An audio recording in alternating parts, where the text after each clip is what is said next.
Sahabat TVmu, TVmu, TV Muslim terbesar di Indonesia. Cerdas, mencerahkan.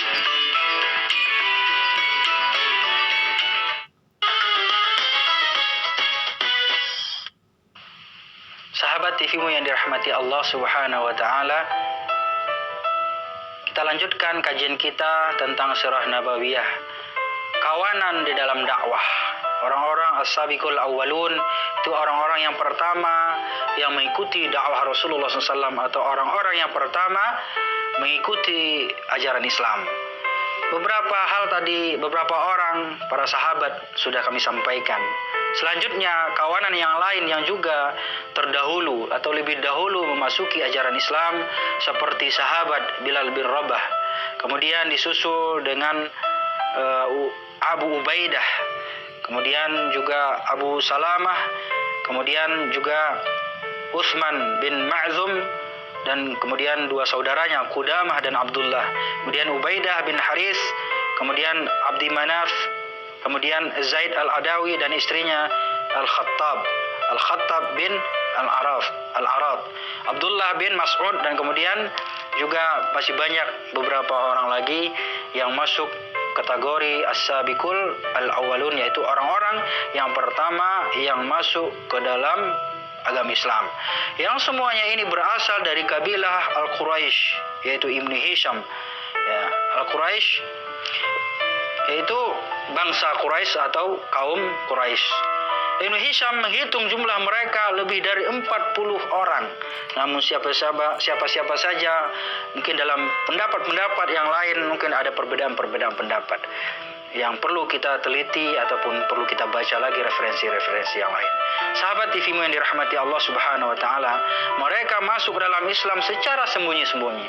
Karena ini adalah tahapan yang pertama yang dilakukan oleh Rasulullah SAW, yaitu berdakwah secara sembunyi-sembunyi, yaitu kepada kaum kerabat, kepada sahabat, kepada tetangga, kepada orang-orang yang dekat, orang-orang yang dikenal kebaikannya terhadap Rasulullah, dan juga Rasulullah SAW juga baik kepada mereka. Kemudian sebagaimana yang kita lihat bahwa banyaknya ancaman-ancaman terhadap orang-orang yang masuk ke dalam Islam. Namun meskipun demikian, bahwasanya di dalam dakwah tentu banyak cobaan-cobaan, di dalam mengamalkan ajaran Islam, di dalam mengamalkan ajaran tauhid, tentu banyak cobaan-cobaan yang harus kita hadapi. Dan ini sudah menjadi konsekuensi ketika para sahabat memasuki ajaran Islam atau mengikuti ajaran Islam yang dibawa oleh Rasulullah Sallallahu Alaihi Wasallam. Sahabat TVmu yang dirahmati Allah Subhanahu Wa Taala. Kemudian di antara wahyu yang pertama yang diturunkan oleh Allah Subhanahu Wa Taala tentunya adalah perintah salat. Meskipun ini adalah beberapa pendapat para ulama, terjadi khilafiyah, namun ternyata ketika Rasulullah SAW berada di Gua Hira, dia adalah orang yang pertama sekali melakukan salat.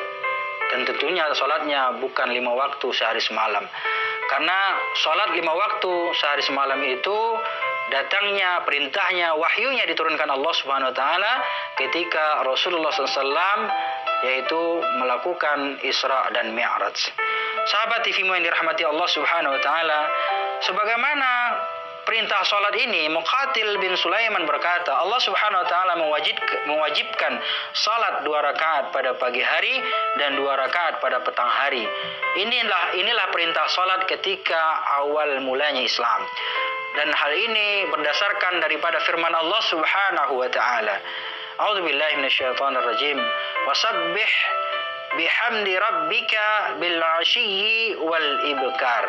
Yaitu Allah Subhanahu Wa Taala berfirman, dan bertasbihlah seraya memuji Rabbmu, memuji Allah Subhanahu Wa Taala pada waktu pagi dan petang. Ini adalah merupakan salah satu landasan bahwa ternyata Rasulullah SAW telah melakukan salat ketika dia berada di dalam Gua Hira.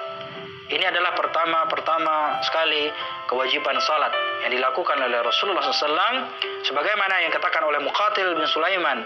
Allah SWT mewajibkan salat 2 rakaat ketika pagi hari dan 2 rakaat ketika petang hari pada awal Islam. Ibnu Hajar menuturkan sebelum Isra dan Mi'rajnya Rasulullah sallallahu alaihi wasallam sudah pernah salat, dan inilah salat yang dilakukan oleh Nabi 2 rakaat ketika pagi hari dan 2 rakaat ketika petang hari. Begitu pula para sahabat mengikuti ibadah ataupun salat yang seperti yang dilakukan oleh Rasulullah SAW. Tetapi terdapat perbedaan pendapat. Adakah salat yang diwajibkan sebelum ada kewajiban salat 5 waktu ataukah tidak? Ada yang berpendapat bahwa yang diwajibkan pada masa itu adalah salat sebelum terbit fajar atau sebelum terbit matahari dan sebelum terbenam matahari.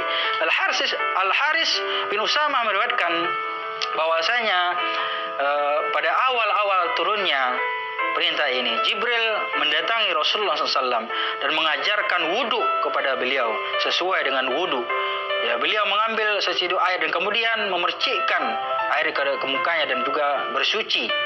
Ibnu Majah juga meriwayatkan hal ini dengan makna yang serupa, juga diriwayatkan oleh Abu Al-Barra bin Azib dan juga Ibnu Abbas, dan dari hadis Ibnu Abbas, dan hal ini termasuk kewajiban yang telah diperintahkan oleh Allah Subhanahu wa taala. Jadi pertama-tama sekali ternyata umat Islam sebelum datang perintahnya salat 5 waktu sehari semalam ketika Rasulullah SAW melakukan Isra wal Mi'raj, ternyata Rasulullah SAW sudah melakukan salat 2 rakaat ketika pagi hari sebelum terbit fajar dan juga 2 rakaat ketika petang hari.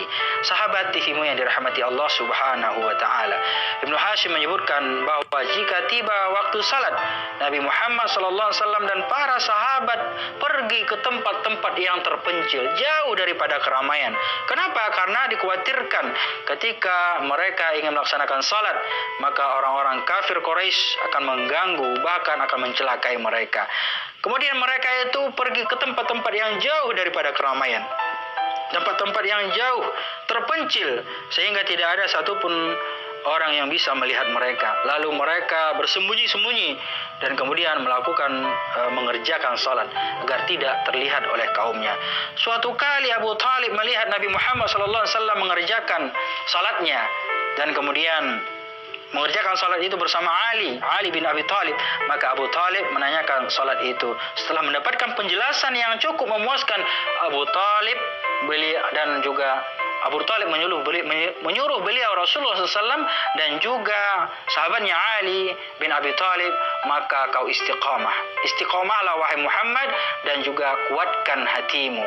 Sahabat TV yang dirahmati Allah Subhanahu wa taala, demikian kajian Sirah Nabawiyah kita pada saat ini. Mudah-mudahan pada kesempatan yang lain kita sambung dan kita akan lanjutkan, dan insya Allah bermanfaat bagi kita dan untuk kehidupan kita baik di dunia maupun di akhirat kelak nanti. Demikian, terima kasih. Billahi fi sabilil haq fastabiqul khairat. Wassalamualaikum warahmatullahi wabarakatuh.